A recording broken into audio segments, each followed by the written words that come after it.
ओम श्री गणेशाय नमः।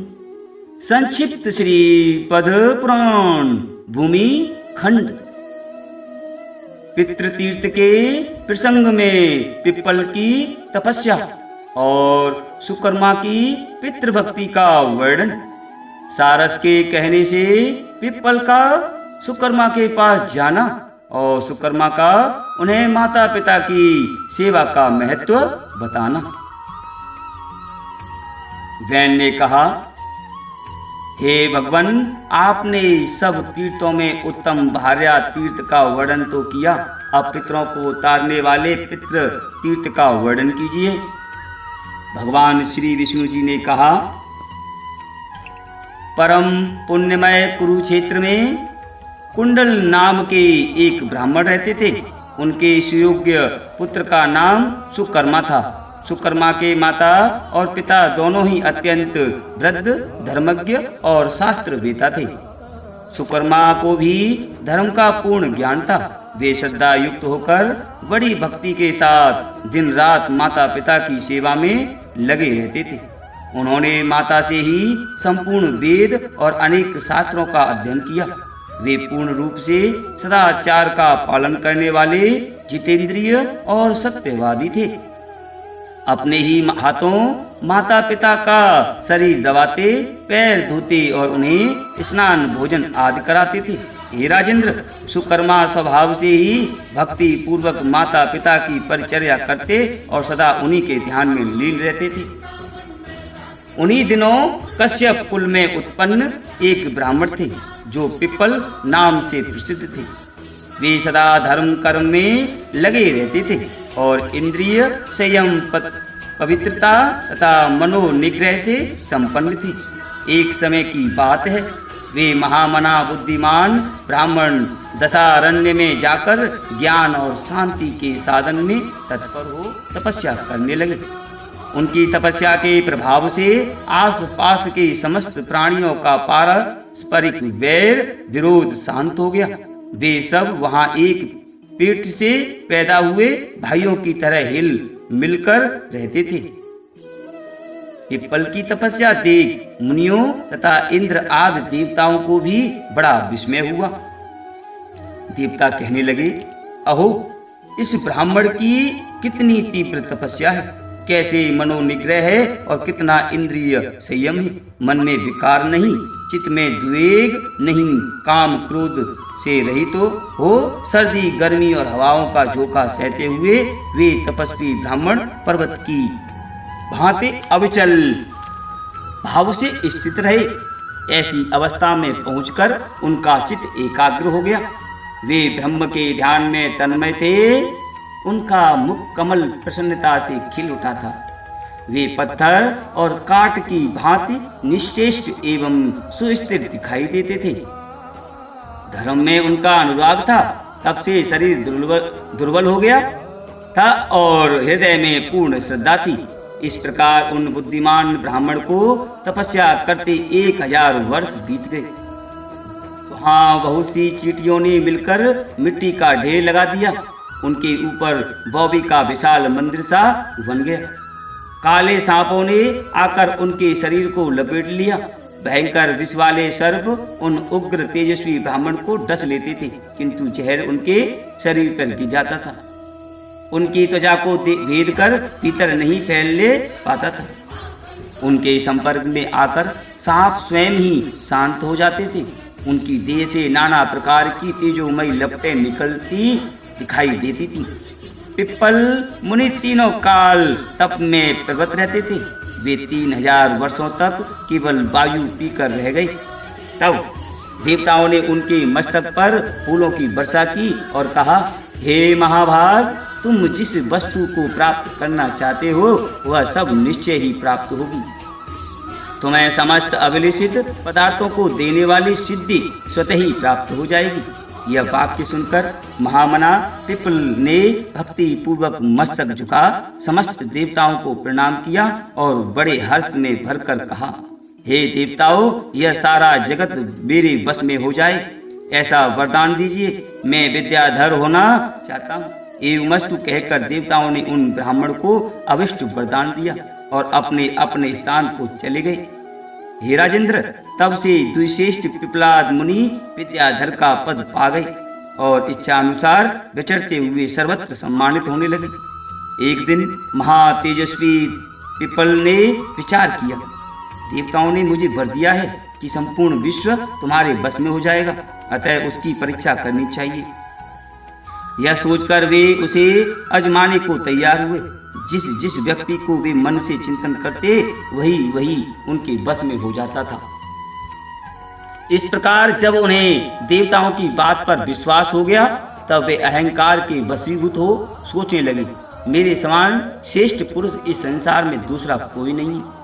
पिप्पल जब इस प्रकार भावना करने लगे तब उनके मन का भाव जानकर एक सारस ने कहा, हे ब्राह्मण, तुम ऐसा अहंकार क्यों कर रहे हो कि मैं ही सबसे बड़ा हूँ? मैं तो ऐसा नहीं मानता कि सबको बस में करने की सिद्धि केवल तुम्ही को प्राप्त है।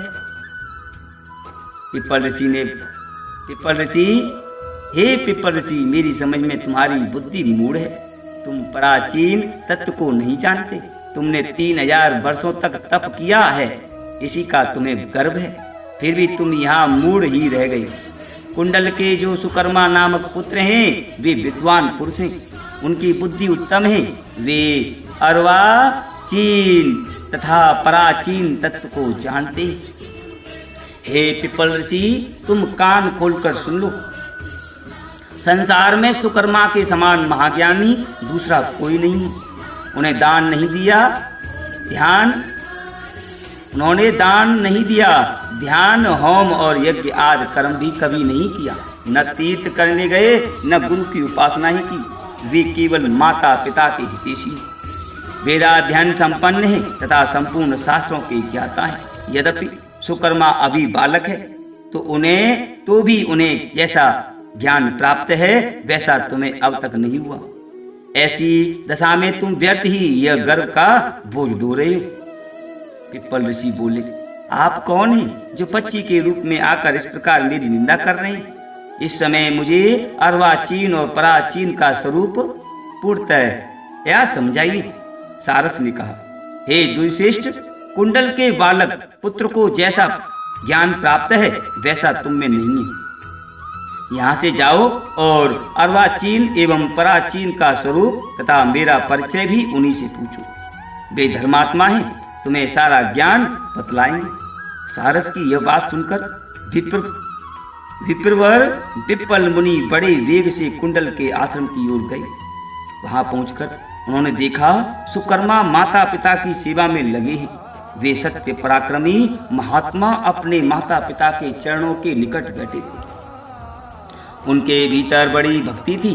वे परम शांत और संपूर्ण ज्ञान की महान निधि जान पड़ते थे।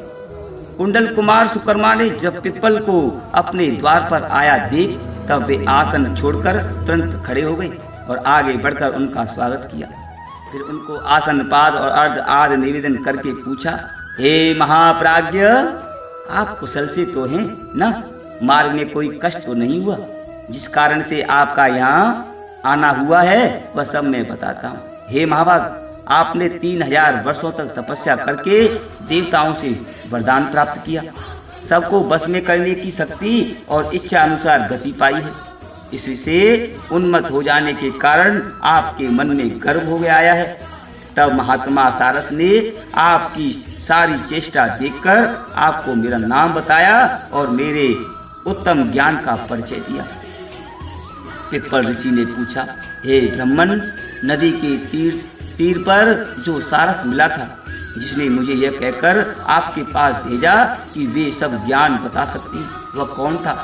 सुकर्मा जी ने कहा, हे विप्रवर, सरता के तट पर जिन्होंने सारस के रूप में आपसे बात की थी वे साक्षात महात्मा ब्रह्मा जी थे। यह सुनकर धर्मात्मा पिप्पल ऋषि ने कहा, हे ब्राह्मण, मैंने सुना है सारा जगत आपके अधीन है। इस बात को देखने के लिए मेरे मन में उत्कंठा हो रही है। आप यत्न करके मुझे अपनी यह शक्ति दिखाइए।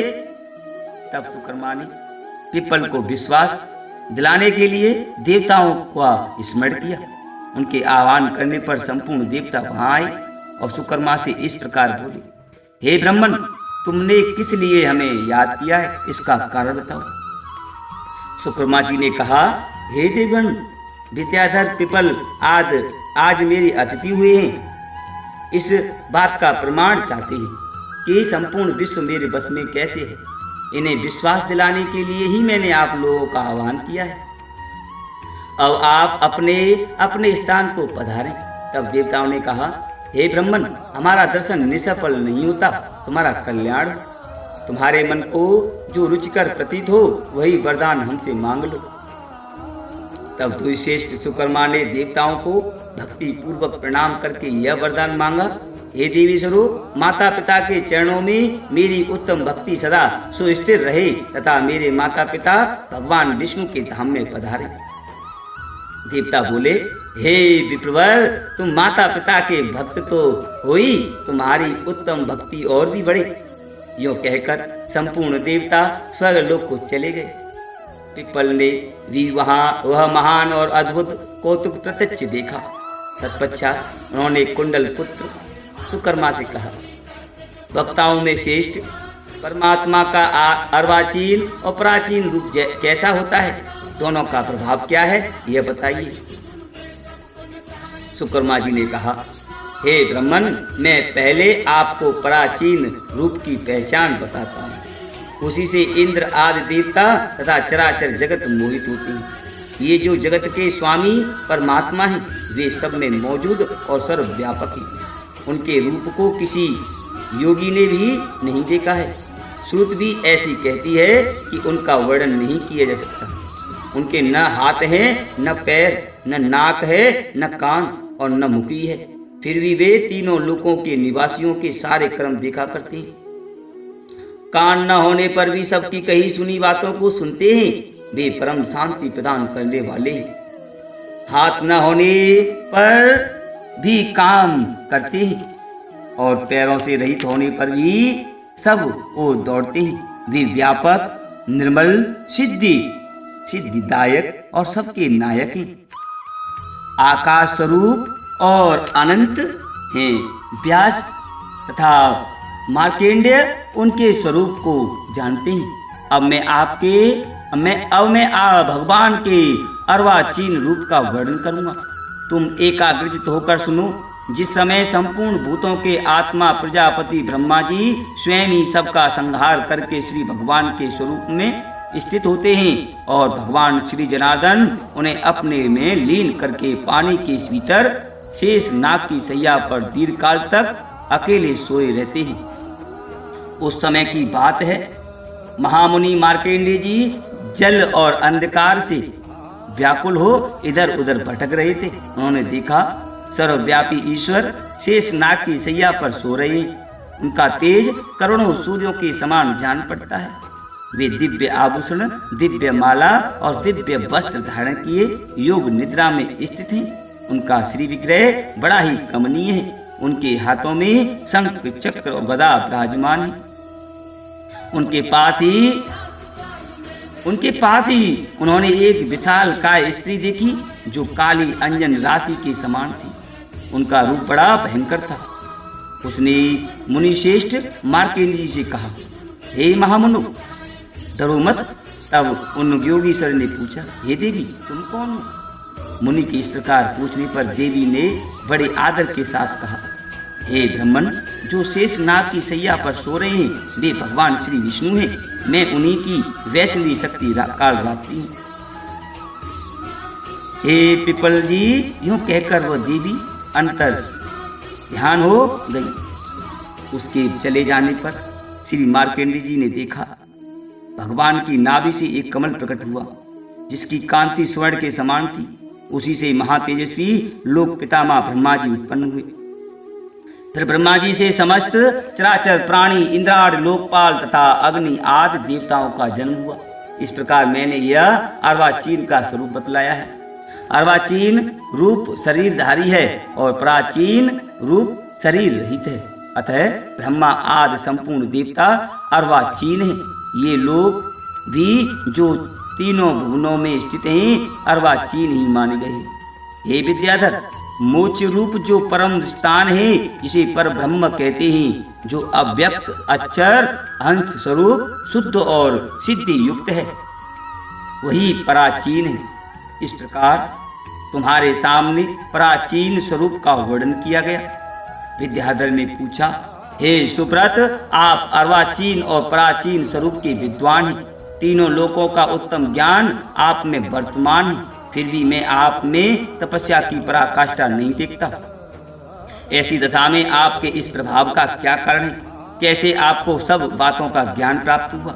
सुकर्मा ने कहा, हे ब्राह्मण, मैंने याजन धर्मानुष्ठान या ज्ञानोपार्जन और तीर्थ सेवन कुछ भी नहीं किया। इसके सिवा और भी किसी शुभ कर्म जनित पुण्य का अर्जन मेरे द्वारा नहीं हुआ। मैं तो स्पष्ट रूप से एक ही बात जानता हूँ, वह है पिता और माता की सेवा पूजा। हे पिपल ऋषि, मैं स्वयं ही अपने हाथ से माता पिता के चरण धोने का पुण्य कार्य करता हूँ, उनके शरीर की सेवा करता तथा उन्हें स्नान और भोजन आदि कराता हूँ। प्रतिदिन तीनों समय माता पिता की सेवा में ही लगा रहता हूँ।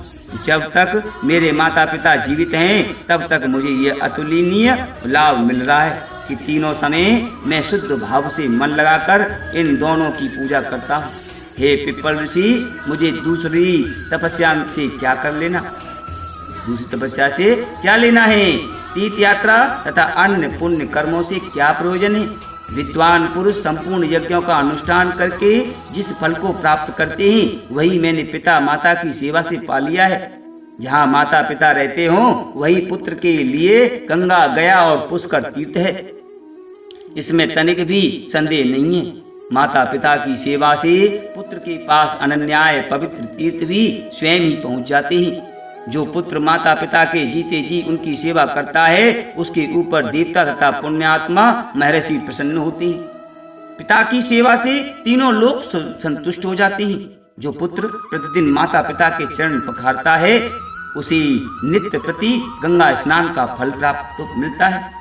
जिस पुत्र ने तांबुल, वस्त्र, खान पान की विविध सामग्री तथा पवित्र अन्न के द्वारा भक्ति पूर्वक माता का पूजन किया है, वह सर्वज्ञ होता है। हे द्विश्रेष्ठ, माता पिता को स्नान कराते समय जब उनके शरीर से जल के छींटे उछटकर पुत्र के संपूर्ण अंगों पर पड़ते हैं, उस समय उसे संपूर्ण तीर्थों में स्नान कराने का फल होता है। यदि पिता पतित, भूख से व्याकुल, वृद्ध, सब कार्यों में असमर्थ, रोगी और कोढ़ी हो गए हों तथा माता की भी वही अवस्था हो, उस समय मैं भी जो पुत्र उनकी सेवा करता है, उस पर निसंदेह भगवान श्री विष्णु प्रसन्न होते हैं। वह योगियों के लिए भी दुर्लभ भगवान श्री विष्णु के धाम को प्राप्त होता है। जो किसी अंग से हीन, दीन, वृद्ध, दुखी तथा महान रोग से पीड़ित माता पिता को त्याग देता है, वह पापात्मा पुत्र कीड़ों से भरे हुए दारुण नरक में पड़ता है। जो पुत्र बूढ़े माँ बाप के बुलाने पर भी उनके पास नहीं जाता, वह मूर्ख विष्टा खाने वाला कीड़ा होता है तथा 1000 जन्मों तक उसे कुत्ते की योनि में जन्म लेना पड़ता है। वृद्ध माता पिता जब घर में मौजूद हों, उस समय जो पुत्र पहले उन्हें भोजन कराए बिना स्वयं अन्न ग्रहण करता है, वह घृणित कीड़ा होता है और 1000 जन्मों तक मल मूत्र भोजन करता है। इसके सिवा वह पापी 300 जन्मों तक काला नाग होता है। जो पुत्र कटु वचनों द्वारा माता पिता की निंदा करता है, वह पापी बांग की योनि में जन्म लेता है तथा और भी बहुत दुख उठाता है। जो पापात्मा पुत्र माता पिता को प्रणाम नहीं करता, वह 1000 युगों तक कुंभी पाक नरक में निवास करता है। पुत्र के लिए माता पिता से बढ़कर दूसरा कोई तीर्थ नहीं है। माता पिता इस लोक और परलोक में भी नारायण के समान है। इसलिए हे महाप्राज्ञ पिपल जी, मैं प्रतिदिन माता पिता की पूजा करता और उनके योग क्षेम की चिंता में लगा रहता हूँ। इसी से तीनों लोक मेरे बस में हो गए हैं। माता पिता के प्रसाद से ही मुझे पराचीन तथा वासुदेव स्वरूप अर्वाचीन तत्व का उत्तम ज्ञान प्राप्त हुआ है। मेरी सर्वज्ञता में माता पिता की सेवा ही कारण है। भला कौन ऐसा विद्वान पुरुष होगा जो माता पिता की पूजा नहीं करेगा। हे ब्राह्मण, श्रुति उपनिषद और शास्त्रों सहित संपूर्ण वेदों के सांगोपांग अध्ययन से ही क्या लाभ हुआ? यदि उसने माता पिता का पूजन नहीं किया, उसका वेदाध्ययन व्यर्थ है। उसके यज्ञ तप और दान पूजन से भी कोई लाभ नहीं। जिसने माता पिता का आदर नहीं किया, उसके सभी शुभ कर्म निष्फल होते हैं। माता पिता ही पुत्र के लिए धर्म, तीर्थ, मोक्ष, जन्म के उत्तम फल, यज्ञ और दान आदि सब कुछ है। ओम नमो भगवते वासुदेव।